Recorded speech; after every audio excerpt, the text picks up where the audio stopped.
అదే RTV app వార్తల్ని క్షణాల్లో చదివే అవకాశం ఉంటుంది. ఒక న్యూస్ పేపర్, ఒక టెలివిజన్ ఛానల్ మీ చేతుల్లో ఎప్పుడూ ఉంటాయి. మనతో మాట్లాడానికి ఎంపీ చామల కిరణ్ రెడ్డి ఉన్నారు. చెప్పండి, మొత్తం మీద ఇది ఒక కళల ప్రాజెక్ట్ అని చెప్పవచ్చు. అప్పుడు వైఎస్ రాజశేఖర రెడ్డి హయాంలో కూడా శంకుస్థాపన చేసి 17 ఏళ్ల తర్వాత మళ్ళీ కాంగ్రెస్ ప్రభుత్వంలో ప్రారంభించబోతున్నారు. ఎలా ఉంది? ముఖ్యంగా ఇవన్నీ కూడా ఎప్పుడో జరగాల్సిన ప్రాజెక్టులు.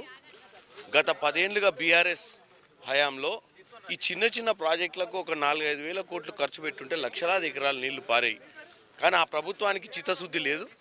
వాళ్ళు ఇవన్నీ కంప్లీట్ చేస్తే ఈ దక్షిణ తెలంగాణలో ఉన్నటువంటి మహబూబ్ నగర్ కానీ నల్గొండ ప్రాంతంలో చాలా ప్రాజెక్టులు, బ్రాహ్మణవెల్లం లాంటి ప్రాజెక్టులు పెండింగ్ పెట్టడానికి కారణం ఏంటంటే వాళ్ళకు ఓన్లీ కమిషన్లు వచ్చే ప్రాజెక్టుల మీద తప్ప ఆల్రెడీ కాంగ్రెస్ హయాంలో మొదలైన ప్రాజెక్టులు చేయొద్దన్న ఉద్దేశంతో వాళ్ళు ఈ ప్రాజెక్టులను పెండింగ్ పెట్టించారు.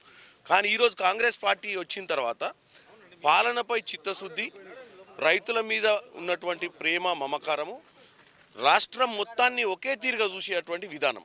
కాబట్టి పెండింగ్ ప్రాజెక్టులన్నింటినీ కంప్లీట్ చేసే దిశగా రేవంత్ రెడ్డి గారు మొన్న అధికారంలోకి వచ్చిన తర్వాత యాదాద్రి లక్ష్మీనరసింహస్వామి దర్శనంకి వచ్చి ప్రచారంలో భాగంగా, పార్లమెంట్ ప్రచారంలో భాగంగా ఆ రోజే చెప్పడం జరిగింది. ఏంటంటే పెండింగ్ ప్రాజెక్టులు పిలాయపల్లి, ధర్మారెడ్డి, తర్వాత ఈ ఇక్కడ ఉన్నటువంటి బునియాది కానీ, తర్వాత ఇక్కడున్న బ్రాహ్మణ వేలముల ప్రాజెక్టునైనా కానీ కంప్లీట్ చేస్తామని చెప్పడం జరిగింది.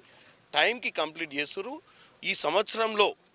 ఈ సంవత్సరంలో ప్రజాపాలన అనేది వాస్తవంగా వాళ్ళు దుష్ప్రచారం చేస్తున్నారు తప్ప వాళ్ళ హయాంలో ఏ రోజు ముఖ్యమంత్రి 10 దినాలు పనిచేసిన దాఖలాలు లేవు. ఈరోజు 10 నెలల ఈ ప్రభుత్వంలో ముఖ్యమంత్రి గారు 10 రోజులు కూడా హాలిడే తీసుకున్నటువంటి దాఖలాలు లేవు. అంటే వాళ్ళు 10 ఏళ్లలో 10 రోజులు సెక్రటేరియట్కి వచ్చిన దాఖలాలు లేవు. ఇప్పుడు ముఖ్యమంత్రి గారు 10 నెలలు 11 నెలల 10 రోజులు హాలిడే తీసుకున్నటువంటి దాఖలాలు లేవు. అంటే ఇదే ఒక చిత్తశుద్ధి, ప్రజలు గమనించాలి. ఈ చెడు ప్రచారం చేస్తున్నటువంటి బీఆర్ఎస్ పార్టీ ఇంకా కాంగ్రెస్ పార్టీ అధికారంలోకి వచ్చింది కూడా దిగమింగుకోలేని పరిస్థితిలో వాళ్ళు రోజు ఎడాపెడేదో మాట్లాడుతున్నారు. కానీ ఇక్కడ ఈరోజు చాలా మంచి కార్యక్రమం. ఇక్కడ ఉన్నటువంటి రైతులందరికీ కూడా ఇది ఒక మంచి చేయబోతుంది. కాబట్టి ముఖ్యమంత్రి గారు అలాగే నల్గొండకు కూడా వస్తారు, తర్వాత యాదాద్రి థర్మల్ పవర్ ప్రాజెక్టు కూడా వస్తారు, సందర్శిస్తారు. ఇంకా 4 ఏళ్ళు ఉంది. తొందరపడుతున్నారు బీజేపీ నాయకులు, బీఆర్ఎస్ నాయకులు. ప్రజలు తీర్పిచ్చింది 5 ఏళ్ల కోసం. ఈ 5 ఏళ్ల తీర్పు మేము 5 ఏళ్ళ పాలించిన తర్వాత ప్రజలు మళ్ళీ వేసేది మార్కులు. ప్రజలే న్యాయ నిర్ణేతలు. బీజేపీ వాళ్ళు ఏదో ఢిల్లీ నుంచి ఈరోజు వస్తారు, మేము న్యాయ నిర్ణేతలం అని చెప్తున్నారు. అవన్నీ పిచ్చి మాటలు. అదేవిధంగా తెలంగాణ తల్లి విగ్రహంపై కూడా రాజకీయ విమర్శలు చేస్తున్నారు. గతంలో విగ్రహం ఇప్పుడు కేవలం కాంగ్రెస్ పార్టీ తల్లిగా, వారి యొక్క సింబల్ తల్లిగా ఉందని కూడా విమర్శలు చేస్తున్నటువంటి పరిస్థితి. విమర్శలు ఎట్లనైనా చేయొచ్చు, నోరున్నోడలో విమర్శ చేయొచ్చు. తెలంగాణ తల్లి సామాన్య ప్రజలకు అనుగుణంగా ఉండాలన్నటువంటి పరిస్థితి ఉండే. ఎవరే ఆడ దిగమని చెప్పరా? ఎవరు? హలో, తెలంగాణ తల్లి అనేది సామాన్యునికి తల్లి లెక్క కనపడాలి. తెలంగాణ తల్లి అంటే దొరసాని కాదు. ఏది నడిగం ఒడ్డానం కట్టుకొని 1000 కోట్ల రూపాయలు, అదే లక్షల కొద్ది రూపాయలు నదులు దిగదార్చుకునే తత్వం మన తెలంగాణలోది కాదు. చాకల ఐలమ్మ నుంచి మొదలు పెడితే పోరాటం చేసినటువంటి తెలంగాణ గడ్డ మీద ప్రతిక కూడా అట్లనే ఉండాలి. కాబట్టి ఈరోజు రేవంత్ రెడ్డి గారు అన్నీ ఆలోచించి చూస్తే మన ఇంట్లో ఆడపడుచు లెక్క కనపడాలి తెలంగాణ తల్లి తప్ప, అరే మన ఇంటి ఆడపడుచుకైతే గింత బంగారం వేసుకొని ఇంత ఎక్స్పెన్సివ్ చీరలు కట్టుకొని ఎందుకుంటుందన్న కాకుండా ఒక సింపుల్గా మన దగ్గర ఈ చేనేత కార్మికులు ఏదైతే నేచే చీర, తర్వాత అలాంటి సింపుల్ ప్రతిబింబంతో ఈరోజు మనం తెలంగాణ తల్లిని తెచ్చుకున్నాం.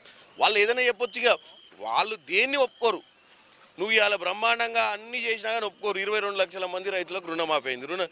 రుణమాఫీ కాలేదంటారు. సో వాళ్ళ చిత్తశుద్ధికి వదిలేస్తారు. మీరు మొన్న దాకా పార్లమెంట్ సమావేశాలకు వెళ్ళి రావడం జరిగింది. మొన్న మోదీ స్వయంగా తెలంగాణ బీజేపీ నేతలతో సంవత్సర కాలంలోనే కాంగ్రెస్ పార్టీ ప్రజల విశ్వాసం కోల్పోయింది, గతంలో బీఆర్ఎస్ లాగా కాంగ్రెస్ కూడా అలా అయిపోయిందని కూడా మోదీ ట్వీట్ చేయడం.